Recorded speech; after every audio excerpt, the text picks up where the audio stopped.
Hindi napigilan ng kapamilya actress at TV host na si Kim Chu ang maiyak habang ini-interview ang isang contestant sa Mini Miss You segment ng It's Showtime.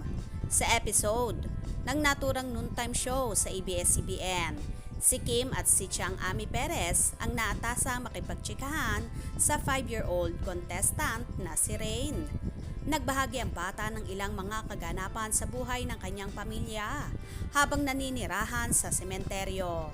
Sabi ni Rain, sa kabila raw ng mga pinagdaraanan nilang hirap, nagpapasalamat pa rin siya sa kanyang mga magulang.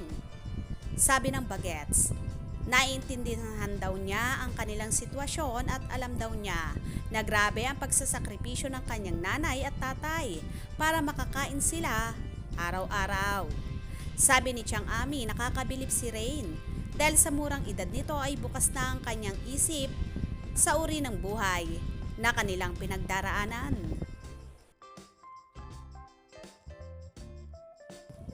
Komento naman ni Kim, alam ko rin Chang, nakatira sila sa loob ng sementeryo. Hindi ka ba natatakot doon sa loob? Reaksyon naman ni Rain, hindi po, kasi mahalaga kasama ko yung mami ko at daddy ko at kuya ko. Ayun lang po ang gusto ko.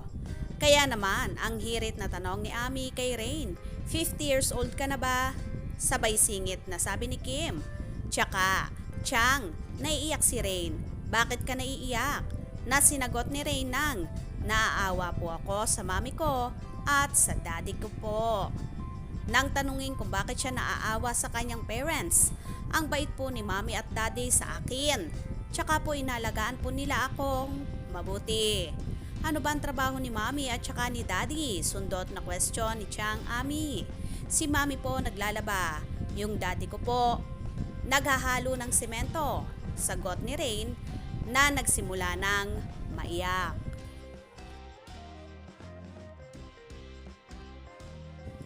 Nang magbigay siya ng mensahe para sa nanay at tatay ay tuluyan ang bumagsak ang luha sa kanyang mga mata.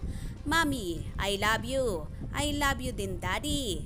Sa puntong ito ay napaiyak na rin si Kim. Kaya siya naman ang tinanong ng batang contestant, bakit ka nalulungkot sa mga sinasabi ko? Tugon ni Kimi, hindi ako nalulungkot. Natatouch lang ako sa kwento mo.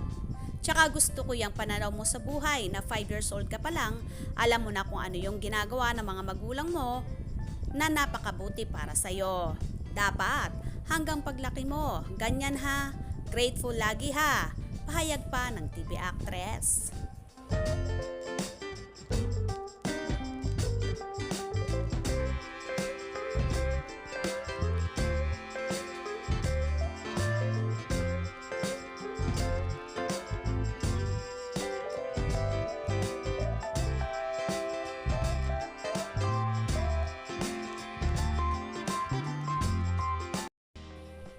Hindi nga napigilang maiyak ni Chinita Princess dahil damang-dama niya ang pinagdaraanan ng bata na kahit nahihirapan ay grateful pa rin siya at nagpapasalamat sa kanyang mga magulang. Kaya naman tumutok at huwag pahuhuli sa mga maiinit na kaganapan. Anong inyong magiging reaction sa bidyong ito? Comment below.